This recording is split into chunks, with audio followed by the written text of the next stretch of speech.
태극이 춤추던 날 해와 달 내려와 오악을 비추네. 삼여공 높이 날아 해품에 깃들고 두꺼비 높이 뛰어 달 속에 한겼네. 환인화동 당군이여 배달민족의 혼이여. 환인화동 당군이여 백두산의 주인이여. 북에는 북특칠성 남해는 남구육성 하늘의 뜻을 따라 이 땅에 오셨네.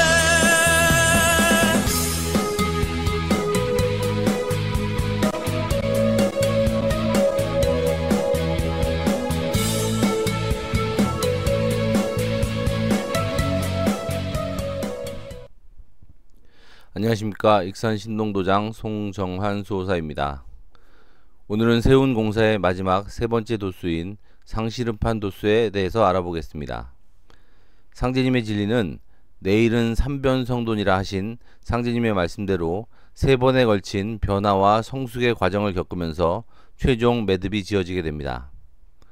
이것은 우주 변화의 섭리가 태극과 환극의 과정을 거쳐 무극으로 완성되기 때문입니다. 그리고 이것을 생장성의 원리라고도 합니다. 지난 시간 총각판에 대해 알아봤는데요. 총각판은 한반도를 가운데 두고 중국과 일본이 충돌한 중일 전쟁으로 시작돼서 2차 세계대전으로 확전되었습니다.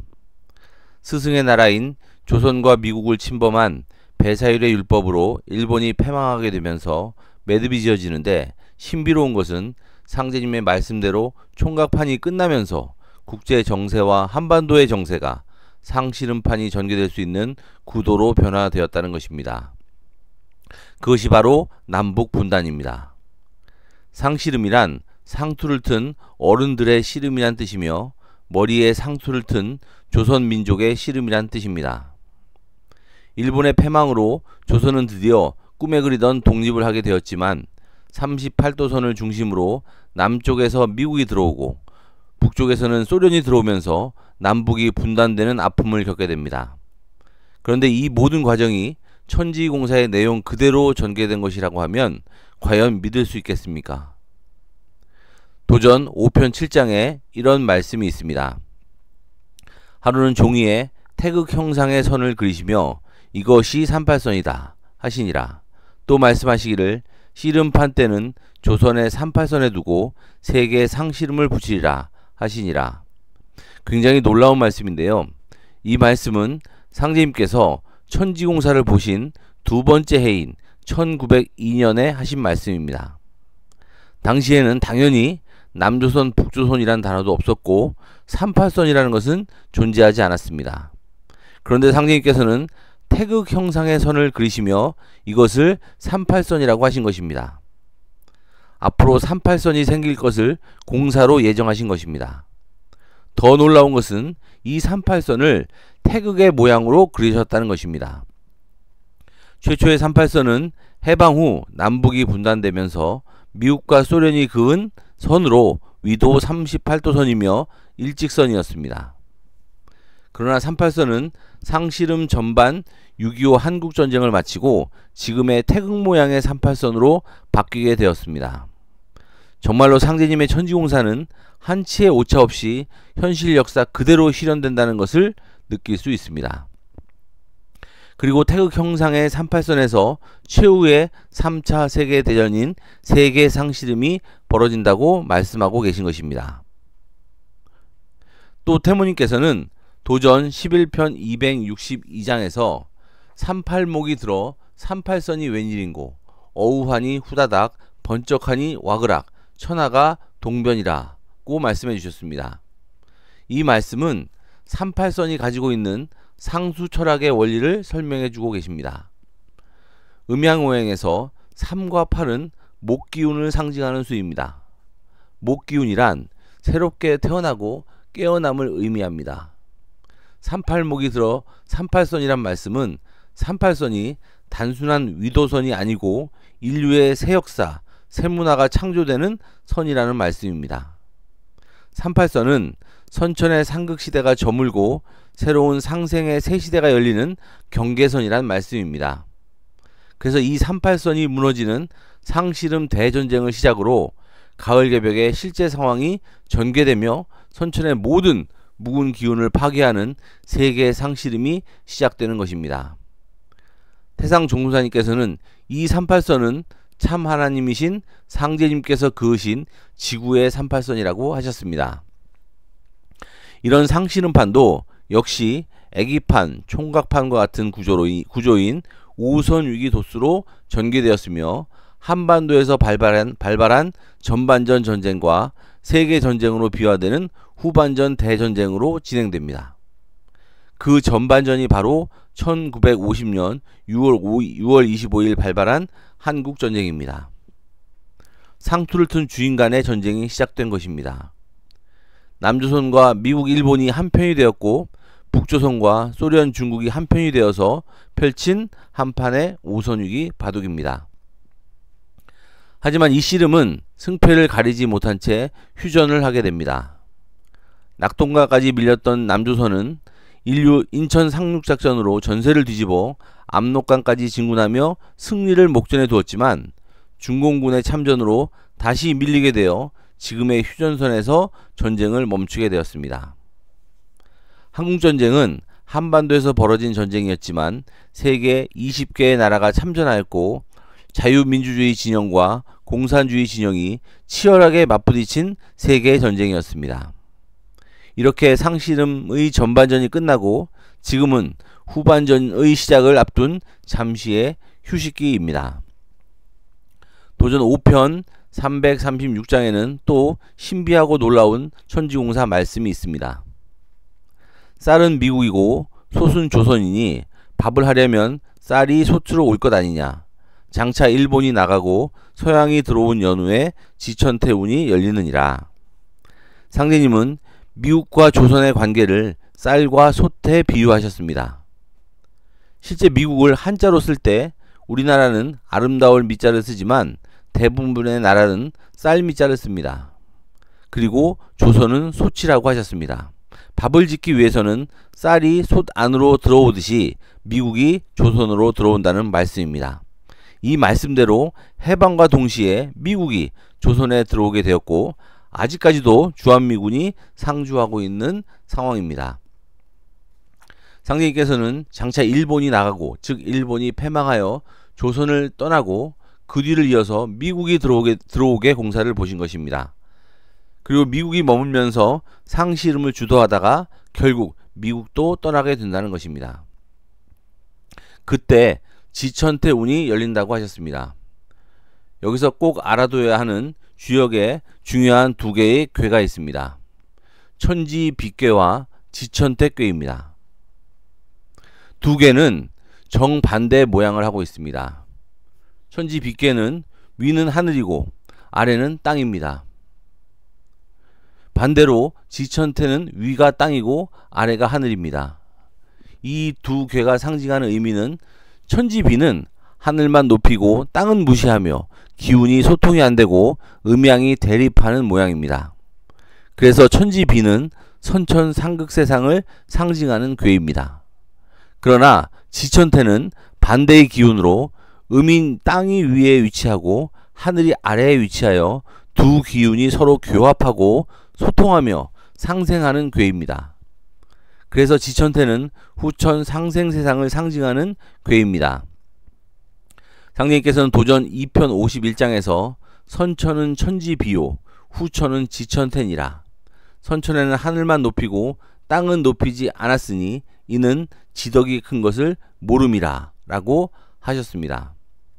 결국 조선에 들어와 있는 미국이 떠나면서 지천태운이 열린다. 즉 후천 가을 세상이 열리기 시작한다는 것입니다. 그렇다면 언제 미국은 조선을 떠나게 될까요? 그건 가을 개벽의 대병란이 터질 때입니다. 그 내용은 가을 개벽의 실제 상황에 대해 알아보는 제6법 구원간에서 자세히 알아보도록 하겠습니다. 남북이 대결하는 상씨름에 대한 주요 성구 말씀들을 좀 더 살펴보겠습니다. 교재 32페이지입니다. 주제 성구를 읽어보겠습니다. 씨름판 때는 조선의 38선에 두고 세계의 상씨름을 붙이리라. 만국 재판소를 조선에 두노니 씨름판에 소가 나가면 판을 걷게 되리라. 참 재미있는 말씀인데요. 씨름판에 소가 나가면 판을 걷는다 라고 말씀하셨습니다. 본래 씨름에는 황소를 상으로 걸고 대결을 합니다. 애기씨름, 총각씨름을 마치고 상씨름이 펼쳐지면 최종 우승자를 가리는 최종 경기 전에 상품인 소가 들어옵니다. 실제 씨름 대회에는 그렇지만 천지공사가 펼쳐지는 현실 역사 속에서는 이 말씀이 어떻게 전개될지 궁금했습니다. 그런데 놀랍게도 상씨름의 전반인 한국전쟁이 끝나고 휴전 중인 1998년 현대그룹 정주영 회장이 실제 소 1001마리를 몰고 씨름판 때인 38선을 넘어 북으로 넘어가는 일이 벌어졌습니다. 정주영 회장의 고향은 38선 이북이었던 강원도 통천이었습니다. 어려서 아버지의 소 판돈을 훔쳐서 남쪽으로 내려와 그 큰 돈을 벌어 재벌이 된 후 그 빚을 갚고 싶은 마음에 서산 간척지에서 소를 길러 한 마리 소를 1000마리로 갚게 됩니다. 그리고 그 소의 이름을 통일소라고 했습니다. 이것은 정주영 회장의 개인적인 인생 스토리지만 이미 천지공사에서 계획되어진 일을 신명들의 도움을 받아 현실화시킨 것입니다. 소가 나간 이 사건은 최종 승자를 가리는 상씨름 후반전이 곧 시작된다는 의미이고 그 후 한반도는 세계 상씨름의 전운이 감돌기 시작했습니다. 이후 한반도는 세계 강대국의 첨예한 이해가 충돌하는 각축장이 되었고 세계 최강대국인 미국과 중국, 일본과 러시아가 서로의 이해 득실에 따라 충돌하는 화약고가 되었습니다. 그런 와중에 북한이 핵무기를 개발하면서 전쟁의 위기가 극점으로 다다르게 됩니다.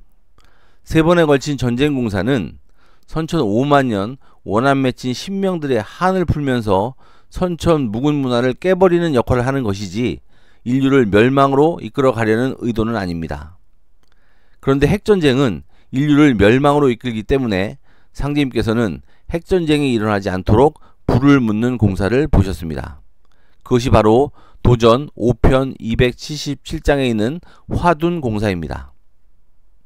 하루는 상제님께서 신경원의 집에 계실 때 성도들에게 말씀하시기를 천지에 변산처럼 커다란 불덩이가 있으니 그 불덩이가 나타나 구르면 너희들이 어떻게 살겠느냐 하시며 만일 변산 같은 불덩이를 그냥 두면 전 세계가 재가 될 것이니라.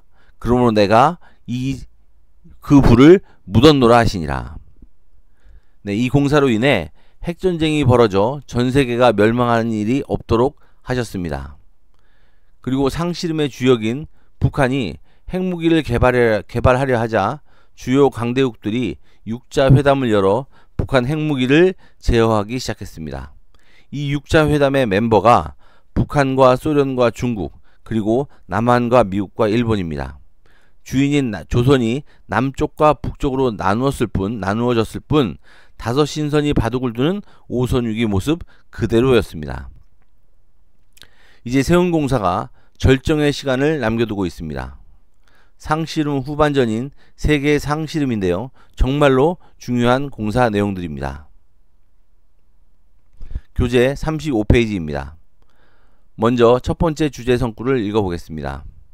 다섯 신선 중에 한 신선은 주인이라 수수방관만 할 따름이요 네 신선이 판을 대하여 서로 패를 들쳐서 따먹으려고 하므로 실만 끌고 승부가 속히 나지 않으리라 라고 하셨습니다. 상씨름 전반전인 한국전쟁이 끝나고 휴전 상태인데 그 시간이 벌써 74년을 넘어서고 있습니다. 한반도를 중심으로 미국과 중국, 일본과 러시아가 첨예한 각축을 벌이면서 승부가 속히 나지 않는 상황인 것입니다. 그 과정에서 중국이 엄청나게 국력이 향상되면서 상머슴의 역할을 하는 국가가 되었습니다. 그리고 이렇게 시간을 지체하고 있는 이유는 세운공사의 최종 마무리가 전쟁이 아니고 병겁이기 때문입니다. 병겁을 극복하는 도운공사가 준비되고 마무리되는 시간과 합일되어야 하기 때문입니다.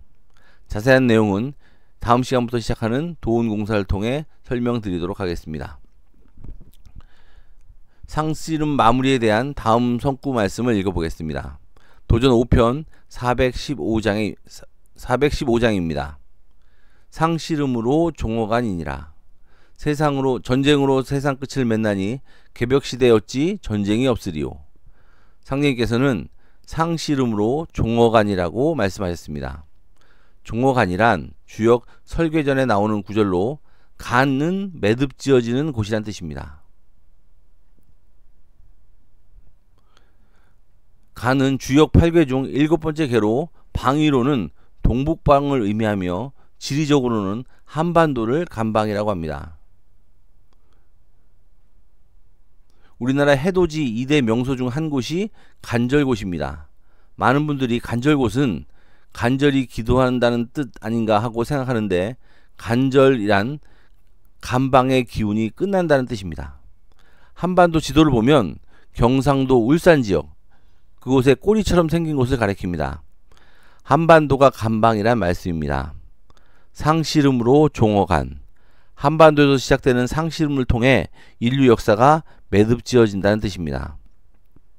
상씨름은 단순한 국가 간의 전쟁이 아니라 선천의 모든 악업과 불의와 어그러진 인사가 바로잡히는 우주사적 대변혁이란 말씀입니다. 상님께서는 종어간을 인용하셨지만 주역 설괴전 원문은 종어간, 시어간으로 쓰여 있습니다. 간방에서 매듭을 짓는 것만이 아니고 간방에서 새 역사가 시작된다는 것입니다. 세운공사의 상씨름을 통해서 종어간이 되고 도운공사의 의통성업을 통해 시어간이 되는 것입니다. 네, 여기서 너무 민감해서 교재에서 소개하고 있지 않는 5편 415장 성구 뒷부분을 소개해 드리려고 합니다. 또 말씀하시기를 아무리 세상이 꽉 찼다 하더라도 북쪽에서 넘어와야 끝판이 난다. 난의 시작은 38선에 있으나 큰 전쟁은 중국에서 일어나리니 중국은 세계에 오고 가는 발길에 채워 녹으리라 하시고, 또 장차 병난과 병난이 동시에 터지느니라. 전쟁이 일어나면 바로 병이 온다. 전쟁은 병이라야 막아내느니라. 그때는 뒤죽박죽이 되어 이기고 지는 쪽이 없이 멸망하리라.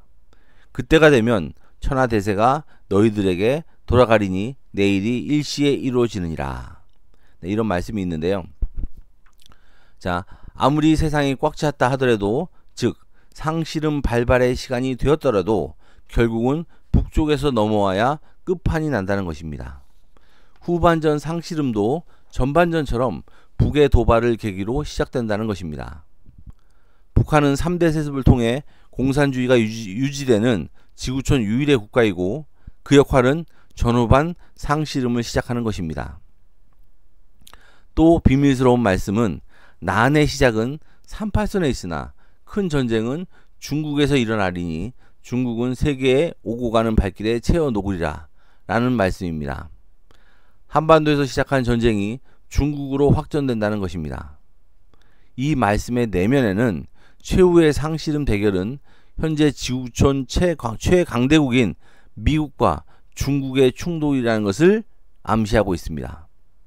미국과 중국이 한반도에서 대리 충돌을 일으키지만 결국 미중이 중국에서 정면 충돌을 한다는 것입니다. 선천 문명의 최강대국이 충돌하면서 선천 문명이 무너진다는 사실입니다. 그런데 한반도에서 시작된 전쟁이 왜 중국으로 옮겨갈까요? 그에 대한 말씀이 다음 구절에 있습니다. 병난과 병난이 동시에 터지느니라. 우주 가을철을 맞아 원한 맺힌 신명들의 한을 풀어내는 공사가 세운공사이며 전쟁 도수입니다. 그러나 전쟁은 해원을 위한 과정일 뿐 우주 가을을 맞아 인간 시종자를 추리는 과정이 될 수는 없습니다. 전쟁이 극으로 달리게 되면 살아날 자가 없기 때문입니다. 그래서 전쟁을 끝막기 위해 병이 들어온다고 하신 말씀입니다. 병이 들어와서 전쟁을 멈추게 한다는 말씀입니다. 전쟁이 시작된 한반도에서 병이 돌면서 미국이 드디어 물러가게 되고 큰 전쟁은 중국 땅에서 전개된다는 말씀입니다. 그리고 이 전쟁에서 중국은 크게 패망할 것이라는 말씀입니다. 하지만 상대님께서는 이 전쟁의 승자가 없다고 하셨습니다. 이기고 지는 쪽이 없이 모두 멸망당한다고 하신 것은 이 전쟁은 병으로 멈추고 이 병이 전 세계를 휩쓸게 되면 이 병을 극복할 수 있는 법방을 쥐고 있는 사람들이 최후의 승자가 되는 것입니다. 그때가 되면 천하가 너희들에게 돌아가리니 내일이 일시에 이루어지느니라. 이 말씀이 바로 병난 상황에서 병을 이겨낼 구원의 법방을 가지고 있는 상제님의 일꾼들에 의해서 선천 역사가 문 닫고 가을 새우주의 역사가 시작된다는 말씀입니다. 최후 상시름 대전 상황을 잘 묘사한 성구 말씀이 또 한 구절이 있는데 도전 5편 406장의 말씀입니다. 이어 말씀하시기를 대란지하에 대병이 오느니라. 아동방 3일 전쟁은 있어도 동적강은 못 넘으리라. 서울은 사문방이요 충청도는 생문방이요 전라도는 둔문방이니 태전으로 내려서야 살리라. 서울은 불바다요 무인지경이 되리라 하시니라. 또 무명악질이 돌면 미국은 가지 말라 해도 돌아가느니라. 이 말씀에서 결국 마지막 세계 상시름 대전쟁은 한반도에서 시작하지만 병이 들어와서 3일 만에 전쟁을 멈추고 병을 극복해야 하는 상황으로 들어간다는 말씀입니다. 그리고 이 병을 극복할 수 있는 법방이 충청도 태전에 있다는 말씀입니다. 이상으로 3번에 걸친 전쟁 도수를 통해 신명세계를 가득 채운 상극 역사의 원한을 풀어내는 세운 공사를 살펴보았습니다. 상제님의 천지공사는 절대 예언이 아닙니다. 우주의 절대자로서 가을 개벽을 맞아 인간 역사의 새 울로를 결정지어 놓으신 프로그램입니다. 태상 종사님께서는 이 세상 둥글어가는 크고 작은 일이 전부 100년 전에 인간으로 오신 참 하나님 증산 상제님이 틀 짜 놓으신 것이다. 천지공사에 이미 그렇게 결정되어 있다. 한마디로 상제님 천지공사 내용 이념이 세상 둥글어가는 비결이다. 그래서 이 세상 이치를 알려 할 것 같으면 100년 전에 증산 상제님이 보신 천지공사의 내용 이념 그 틀을 어떻게 짜셨는가 하는 것을 알면 된다. 그걸 알면 후천 5만 년 세상 둥글어가는 것을 알 수가 있다 라고 하셨습니다. 또 종사님께서는 가을 개벽기에 인간이 천지와 함께 만들어 나가는 역사, 그것이 천지공사다 라고 말씀하셨습니다. 다음 시간부터는 천지공사의 두 번째 울로이며 상제임 진리의 도맥 전개 과정인 도온공사에 대해 공부하겠습니다. 감사합니다.